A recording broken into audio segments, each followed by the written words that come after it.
Bonjour, bienvenue dans l'émission Sa parole pour aujourd'hui. J'aimerais commencer par une simple question. Avons-nous déjà eu l'impression d'être vidés d'un vase dans un autre? Jérémie 48:11, Moab était tranquille depuis sa jeunesse.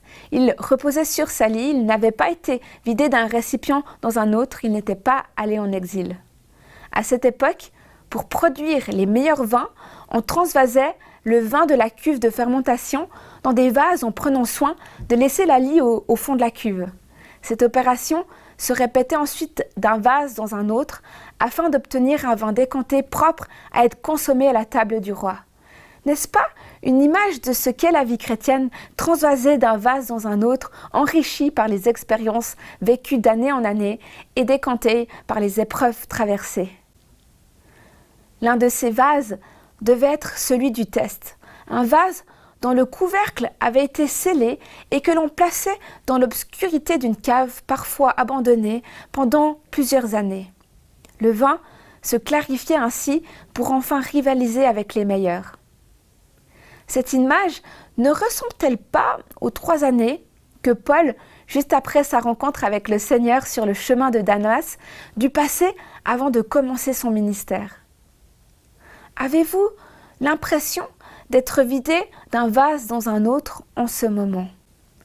Ce que vous avez appris jusqu'à aujourd'hui doit maintenant pouvoir être décanté, testé pour acquérir de la valeur. Et certaines leçons ne s'apprennent qu'au cœur de tempêtes, d'épreuves.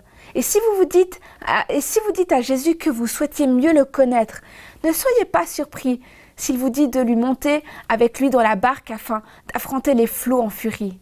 La raison, affermir votre foi et votre confiance en Dieu.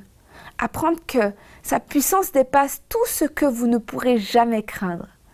Les Moabites vivaient dans la tranquillité, n'avaient jamais connu les guerres, l'exil, n'avaient pas souffert les mêmes épreuves que le peuple hébreu.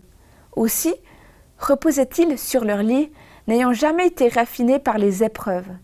Ils avaient pris le goût de la lie. Comme nous risquons de prendre le goût du monde si nous vivons une vie facile, confiant en nos propres ressources.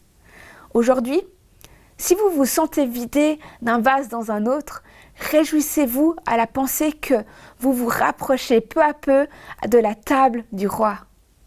C'était Sa parole pour aujourd'hui. À bientôt.